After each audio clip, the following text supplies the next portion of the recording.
A very good morning to all of you. Today I am going to explain you a geography lesson poem from your Honeycomb textbook. So as you are known that we are going to discuss a poem in my previous session, geography lesson. Geography lesson poem is written by the Zulfikar Ghosh. So Zulfikar Ghosh is the name of the poet of this poem. Now let's discuss about the complete summary of this poem, that why the poet has given a title to this poem, a geography lesson.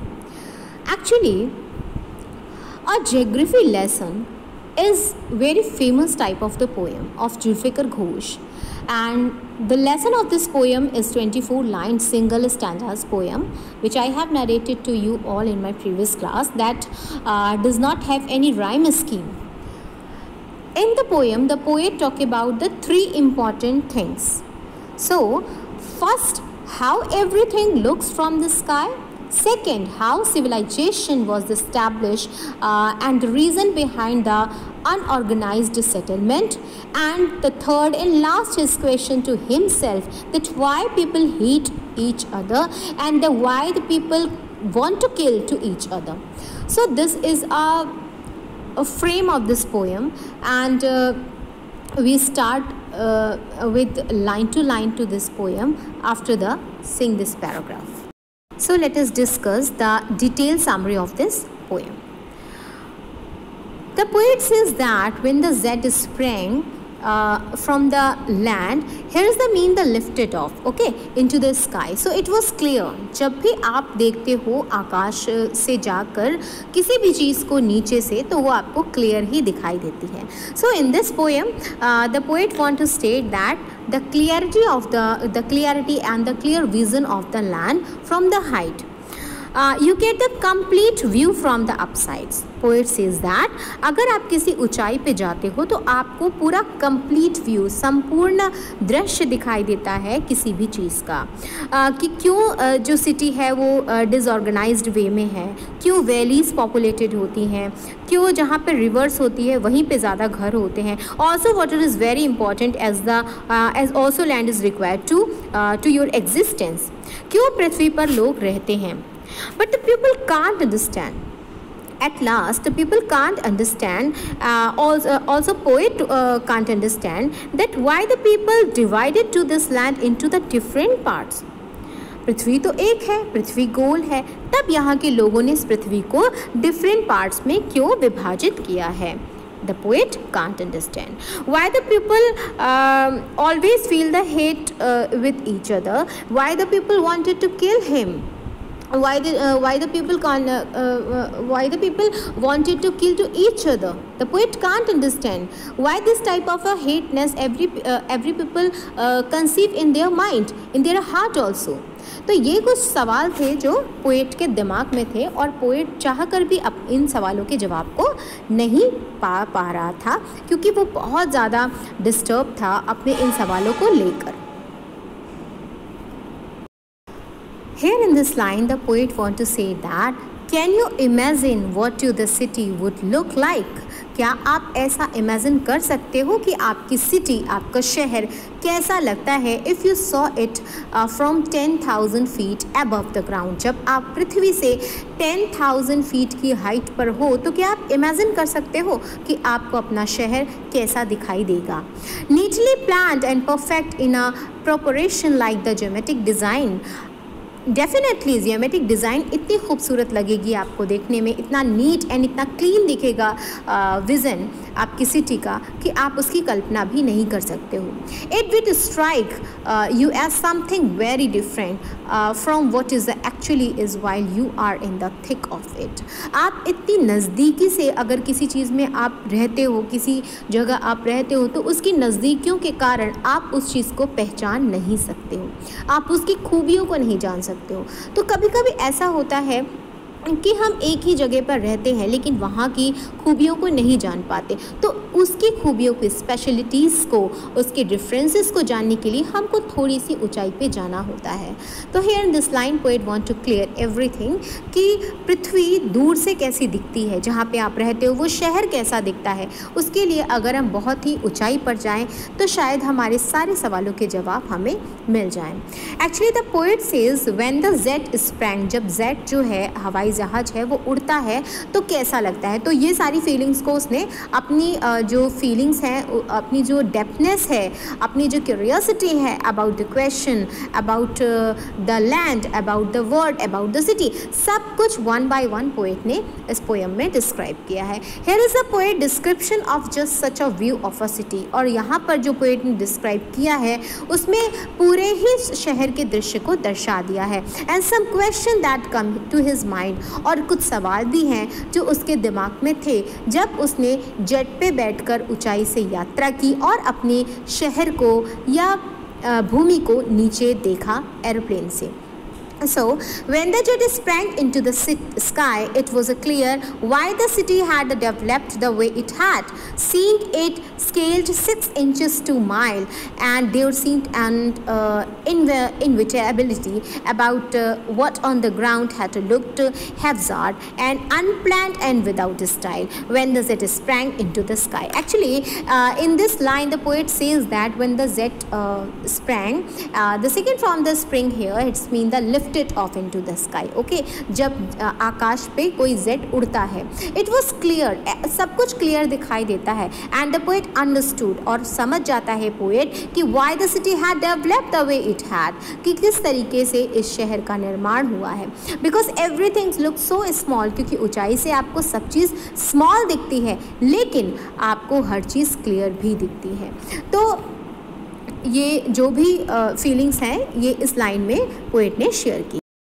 So it becomes inevitable and invisible that everything developed the unplanned without style. Whenever you reach at the top, then you can see that very clearly that it becomes the very uncommon, very unplanned, without the style, without the rhythmic position, and without any principle of an organization on a ground on a earth. The poet repeats the first line when the jet sprang into the sky because he saw all the things when the jet airplane was in the air. जब उसका हवाई जहाज हवा में था तो वह कह रहा था, बार बार कह रहा था कि यहाँ पर इतनी ऊंचाई से आकर मैं सब कुछ देख सकता हूँ कि पृथ्वी में हर चीज़ अनप्लान्ड सी है। पृथ्वी गोल है लेकिन कुछ भी ज्योमेट्रिकल स्टाइल से डिज़ाइन नहीं किया गया है। जितना हम सोचते हैं बहुत ही अरेंज्ड लगता है हमको जब हम लैंड में होते हैं, जब हम पृथ्वी पर होते हैं, but from the height when we see into the ground तो सब कुछ बहुत ही अनमैनेज सा लगता है। Now the second stanza, when the jet reached on the 1000 feet. अब जो पोएट है वो कहता है कि in the second part the poet says that when the plane reached at the 10,000 feet, और जब जो आपका जेट है वो 10,000 feet पे जाता है, it was clear why the country had cities where the rivers ran, why the valleys are populated and the logic of the geography. तब पोएट कहता है कि जब आप इतनी ऊंचाई पे आते हो तब आपको हर चीज़ क्लियर दिखती है, आपको आपकी कंट्री के अकॉर्डिंग हर चीज़ क्लियर दिखती है। Next, the poet provides the logic of the geography, and which is clearly delineated and depicted the lesson, and it is a reason that made the people settle in an unorganized way. तो ये जो एक part है पृथ्वी का जो बहुत ही unorganised वे में planned है, ये सच्चाई उसको कब पता चलती है जुल्फ़िकर घोष को, पोएट को, जब वो हाइट पे जाता है। According to him the land and the water which are a life line and the reason for the survival attract the every humans. The land here refer to the green land on which we cultivate food and make the shelter. तब पृथ्वी पर पता चलता है। So when the jet reached on the 1000 feet, it was clear why the country had cities where the river ran, why the valleys were populated. The logic of the geography, the land and the water attract man was clearly delineated. सब कुछ clear था when the jet reached 10,000 feet, जब jet 10,000 feet की height पे था. When the jet rose 6 miles high, it was a clear and earth was round and that is had a more sea than land. और तब उसे इस वास्तविकता, इस रियलिटी के बारे में पता चलता है कि जब जेट 6 माइल्स हाइट पे होता है तब सब कुछ क्लियर दिखता है पृथ्वी पर कि पृथ्वी गोल है और समुद्र भूमंडल से ज़्यादा, मतलब पृथ्वी से ज़्यादा पानी है, समुद्र है पृथ्वी पर. तो ये उसको जो रीज़न है, ये सारे रीजंस जो पोएट है उसको पता चलता है. Like the previous stanza, the poet repeats the line when the jet airplanes reach the 10,000 feet. So he come to know that what is the reason behind it. Okay. But it was a difficult to understand, लेकिन ये समझना बहुत ही impossible था poet के लिए. Actually like the previous stanza the poet repeats the line every time, but he was completely unaware from this types of the things. And after that he come to know that all about such things, that only when the airplanes was 10,000 feet up to the sky and could see land and water, but he couldn't see the internal feelings of the people from the height, because this is a very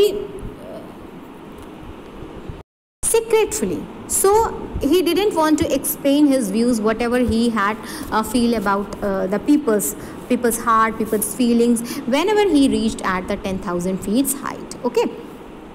Now the third part, but it was difficult to understand. In the third part the poet says that when the aeroplane was at the height of around 6 miles, जब 6 miles की around height पे हमारा जो jet है वो पहुँचा, then in when the time aeroplane was at the height of around 6 miles, it become a clear, बिल्कुल clear था that the earth is around, कि पृथ्वी गोल है, that is a more sea, पृथ्वी से ज़्यादा यहाँ पर समुद्र है, than the land.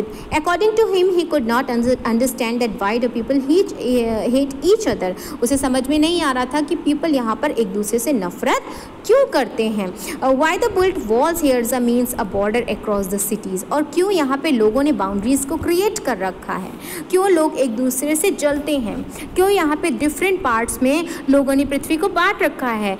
Poet can't understand that why the people divided to this land into the different parts, why they draw to the boundaries, why they create to the hindrance, why they create to the boundaries among them, why the people hate to each other and why they want to kill to each other.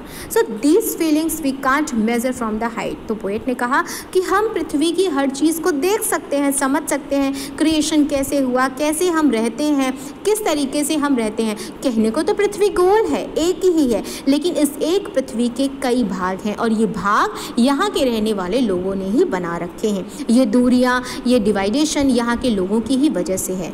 तो poet ने कहा कि इस ऊंचाई पे आके हम सब चीज़ देख सकते हैं, यहाँ का जो क्रिएचर है, जो क्रिएशंस हैं, हर चीज़ को देख सकते हैं, यहाँ की जो बनावट है, हर चीज़ को देख सकते हैं, समझ सकते हैं, लेकिन क्या नहीं देख सकते, लोगों के मन में छुपी हुई चीज़ें, लोगों के मन में छुपी हुई घृणा, कि वो एक दूसरे से प्रेम पूर्वक के साथ क्यों नहीं रहते, वो क्यों एक दूसरे को मारना चाहते हैं. बस यही फीलिंग्स इस ऊंचाई से दिखाई नहीं देती कि पृथ्वी तो बहुत सुंदर है, हर चीज़ हम ऊंचाई से देख सकते हैं, लेकिन व्यक्तियों के अंदर छुपे हुए इस रहस्य को हम ऊंचाई से भी नहीं देख सकते. So here I want to going to the end of this poem, and I just want to clear that after my session, on my next session, I will be provide you its solution. So first you will be write the poem with the writer name Zulfikar Ghosh. Poem को लिखिएगा and glossary word meanings भी लिखना है आपको. पूरी poem को आपको Honeycomb text book में लिखना है after the second chapter. इस poem को complete करना है और next session में मैं इसके solution को आप तक पहुँचाऊँगी.